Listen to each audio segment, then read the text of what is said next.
ബഹുമാനനായ നിശോഫ് ട്രൂത്തിന്റെ director M Akbar Sahib ഒരു IAS കാരനുമായി 9 മണിക്കൂർ വാദപ്രതിവാദം നടത്തി. മാന്യമായ, സുചിന്തിതമായ, പ്രമാണബദ്ധമായ, കൃത്യമായ അവതരണങ്ങൾക്കിടയിൽ ക്രിസ്ത്യാനികളോട് പറയുമ്പോ അവർക്ക് കാര്യങ്ങൾ മനസ്സിലാകാൻ ഒരു അറബി പയ്യൻ എന്ന പദം ഉപയോഗിച്ചു. നാട്ടിൽ മുഴുവനും LCD ഇട്ട് കാടളക്കി നോട്ടീസിറക്കി പ്രസിദ്ധീകരിച്ച് ക്ഷീരമുള്ളോരകിടിൻ ചുവട്ടിലും ചോര തന്നെ കൊതുകിന് കൗതുകം എന്നൊരവസ്ഥയിലേക്ക് കാര്യങ്ങൾ മടങ്ങിപ്പോയി. എന്നിട്ടോ ഈ ആളുകൾ വിമർശിക്കുന്ന പണ്ഡിതന്മാർ അവർക്കെന്ത് മാർക്കോസ്, അവർക്കെന്ത് യോഹന്നാൻ, അവർക്കെന്ത് ഋഗ്വേദം, അവർക്കെന്ത് സാമവേദം, അവർക്കെന്ത് അഥർവവേദം, അവർക്കെന്ത് 108 ഉപനിഷത്ത്. ഈ നാട്ടിലെ മുഴുവൻ ജനങ്ങളെയും ഖുലിയാഹിലൽ കിതാബി വേദം നൽകപ്പെട്ടവരെ തആലൗ നിങ്ങൾ വരൂ ഇലാ കലിമത്തിൻ സവാഇൻ ബൈനനാ വബൈനകും അല്ലാ നഅബുദ ഇല്ലല്ലാഹ് അല്ലാഹു അല്ലാതെ ആരാധനക്കർഹനല്ലെന്ന ഏകത്വത്തിലേക്ക് വരൂ എന്ന് അവരെ വിളിക്കാൻ 3-ാം അധ്യായം 64-ാമത്തെ വചനത്തിൽ അല്ലാഹു ആവശ്യപ്പെടുന്നു. എന്റെ പ്രിയപ്പെട്ട SSFകാരെ, SKSSFകാരെ, നിങ്ങളുടെ കൂട്ടത്തിൽ ഈ ഡ്യൂട്ടി നിർവഹിക്കുന്ന ഏത് സംഘമുണ്ട്?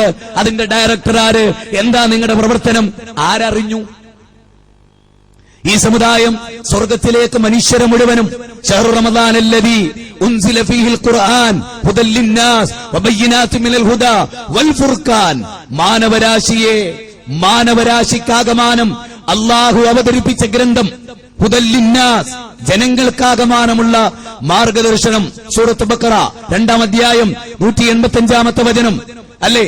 യാ അയ്യുഹന്നാസ് ഖദ് ജാഅതുകും മൗഇളത്തും മിർ റബ്ബിക്കും വശിഫാഉൻ ലിമാ ഫി സുദൂർ 10-ാം അധ്യായം 57-ാമത്തെ വചനം. മനുഷ്യരെ, നിങ്ങൾക്കാകമാനമുള്ള സതുപദേശമാകുന്നു ഖുർആൻ അല്ലേ?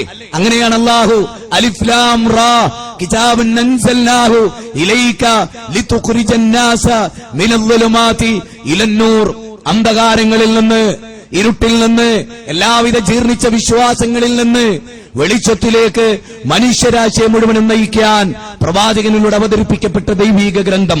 14-ാം അധ്യായം 1-ാമത്തെ വചനം. ഹദാ ബലാഉൽ ലിന്നാസ് വലിയുൻദറു ബിഹി വലിയഅലമു അന്നമാ ഹുവ ഇലാഹും വാഹിദ്. അവിടെയും പറയുന്നത് എന്താ? ഈ ഖുർആൻ മാനവരാശിക്കാകമാനമുള്ള ഗ്രന്ഥമാണ്. അവരറിയണം, ഇതുകൊണ്ട് താങ്കൾ അവരെ താക്കീത് ചെയ്യണം. വലിയ അലമു, അവരറിയണം, അന്നമാ ഹുവ ഇലാഹും വാഹിദ്, അല്ലാഹു അല്ലാതെ ആരാധനക്കർഹനില്ല എന്നത്.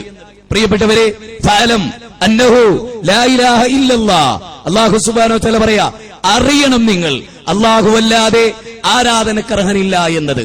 അല്ലാഹു അല്ലാതെ ആരാധനക്കർഹനില്ല എന്ന അറിവാണ് ഏറ്റവും വലിയ അറിവ്. ഏറ്റവും വലിയ ഇസ്ലാമിലെ അറിവ് A² AB + B² എന്ന മാത്തമാറ്റിക്സിന്റെ സിദ്ധാന്തമല്ല, ജിയോഗ്രഫി അല്ല. പിന്നെയോ ഒരു പാടത്ത് പണിയെടുക്കുന്ന അല്ലെങ്കിൽ മത്സ്യ മാർക്കറ്റിൽ പണിയെടുക്കുന്ന ഒരു നാടൻ മനുഷ്യൻ അല്ലാഹു അല്ലാതെ ആരാധനക്കർഹനില്ല എന്ന് ഗ്രഹിച്ചിട്ടുണ്ടെങ്കിൽ, ലോകത്തെ ഒരു വലിയ അറബിക് കോളേജിന്റെ ഡയറക്ടർ പോസ്റ്റിൽ ഇരിക്കുന്ന ഒരാള് മൊയ്തീൻ ഷൈനോടും പ്രാർത്ഥിക്കാമെന്നാണെങ്കിൽ അയാളേക്കാൾ അറിവുള്ളവൻ ഈ മാർക്കറ്റിൽ പണിയെടുക്കുന്ന നാടൻ മനുഷ്യനാണ് എന്ന് ഖുർആൻ